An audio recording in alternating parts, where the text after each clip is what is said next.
ایک شخص میرے ساتھ نکاح کے لیے آگے آیا اور اس کی واحد شرط یہ تھی کہ وہ مجھے اپنی والدہ کا خیال رکھنا ہوگا۔ اس نے مجھے بتایا کہ وہ مجھ سے کچھ اور نہیں مانگتا، بس اس کی والدہ کا خیال رکھو جب وہ وہاں موجود نہ ہو۔ اس کی والدہ ایک خطرناک حادثے کے باعث بستر پر ہیں اور وہ اپنے والد کے انتقال کے بعد اس کی واحد زندگی کا سہارا ہے۔ اس نے کہا صرف یہی میری شرط ہے، اپنی والدہ کا خیال رکھنا۔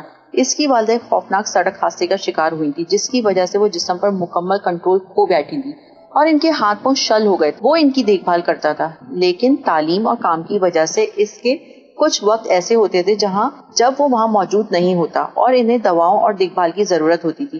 میں نے بہت سوچا اور حیران رہی کہ یہ تو ایک نوکرانی کی طرح ہے، نہ کہ بیوی کی۔ میں نے اپنے والد سے بات کی، انہوں نے میری سوچ کو ہلکا کیا اور کہا بیٹی میں اس بات پر یقین رکھتا ہوں کہ نیکیوں کا بدلہ برا وقت سے بچاتا ہے۔ ایک شخص جو اپنی والدہ کا خیال رکھتا ہو وہ تمہیں ضائع نہیں کرے گا اور نہ ہی تمہارے حقوق میں کمی کرے گا۔ اگر وہ تم سے محبت کرے گا تو تمہیں عزت دے گا اور اگر وہ تم سے نفرت کرے گا تو بھی تمہارے ساتھ ناانصافی نہیں کرے گا۔ اگر تم اپنی والدہ کی طرح ان کی والدہ کا خیال رکھو گی تو میری بیٹی قبول کرو، اور اگر شیطان تمہارے دل میں اس کے حق میں ظلم کرنے کا راستہ نکالے تو تم کہہ دو کہ نہیں میں تمہیں چھوڑتی ہوں۔ ہم واقعی شادی کر کے ساتھ رہنے لگے۔ میری پہلی رات اس کے ساتھ گزرتے ہی مجھے اس کی والدہ کا کمرہ دیکھنے کا موقع ملا۔ کمرے کا منظر دیکھ کر حیرت زدہ رہ گئی۔ یہ بہت خوبصورت تھا، اس کے رنگ، ترتیب اور گرمائش کے وسائل سب کچھ باقی گھر سے مختلف تھے۔ اس نے مجھے وہاں چھوڑ دیا اور اپنی والدہ کے قریب گیا جو سو رہی تھی۔ اس نے آہستہ سے اس کے کندھے کو ہلایا اور کہا ماں میں نے تمہارے لیے ایک تحفہ لایا ہوں، یہ میری بیوی ہے، کیا تم اسے نہیں دیکھنا چاہو گی؟ اس کی والدہ نے آہستہ سے آنکھیں کھولی، مسکرائی اور اس کے لیے دعا کی، پھر میری طرف دیکھا۔ میں اس لمحے کی وضاحت نہیں کر سکتی۔ اس کی آنکھوں میں درد تھا اور اس کے ہونٹوں کو اداسی کی مسکراہٹ۔ اس کا چہرہ چاند کی مانند تھا، ایک 70 سالہ عورت کے لیے بہت ہی پرسکون۔ اس نے کہا مبارک ہو بیٹی، تمہاری شادی ہو گئی، دعا ہے کہ اللہ تمہارے لیے اس کے ساتھ خیر و برکت عطا کرے اور تم اس پر بھاری نہ ہو۔ پھر اس کی آنکھوں سے آنسو بہنے لگے جیسے کوئی طوفان آزاد ہو گیا ہو۔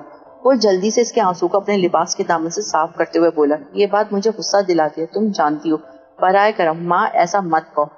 میں نے اس کے قریب جا کے اس کے ہاتھ اور سر کو چوم لیا اور کہا آمین ماں۔ میرے دن اس گھر میں گزرتے گئے اور میری حیرت روز بروز بڑھتی گئی۔ وہ اپنی والدہ کی ہر ممکن دیکھ بھال کرتا تھا، اسے دھوپ میں رکھنے کے لیے خاص باتھ ٹب بنایا اور جب وہ درد محسوس کرتی تو اس نے اس کے لیے خاص نرم کنگھی لائی۔ اس نے ایک دن اپنی والدہ کے لیے نئے کپڑے خریدے اور اسے ہر خاص موقع پہ خاص محسوس کرانے کے لیے جدوجہد کی۔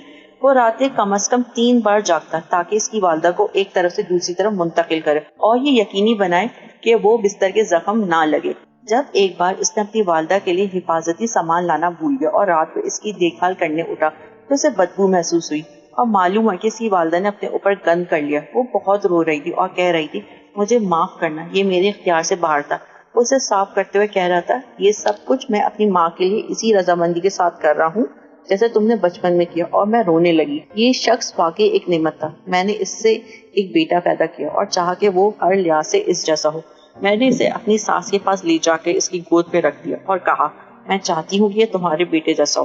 وہ مسکرائی اور کہا یہ میرا رزق ہے اور اس اللہ کے ہاتھ میں، بیٹی دعا کرو اللہ اسے تمہارے لیے تربیت دے۔ اس کی زندگی برکت اور خیر سے بھری ہوئی تھی۔ اس نے کبھی مجھ سے یا کسی اور کے سامنے شکایت نہیں کی۔ اس کی خوشبو ایسی تھی جیسے وہ اپنی والدہ کے لیے فرمانبرداری کا نمونہ بن گیا ہو۔ میں نے سوچا یہ سب نافرمانوں کے لیے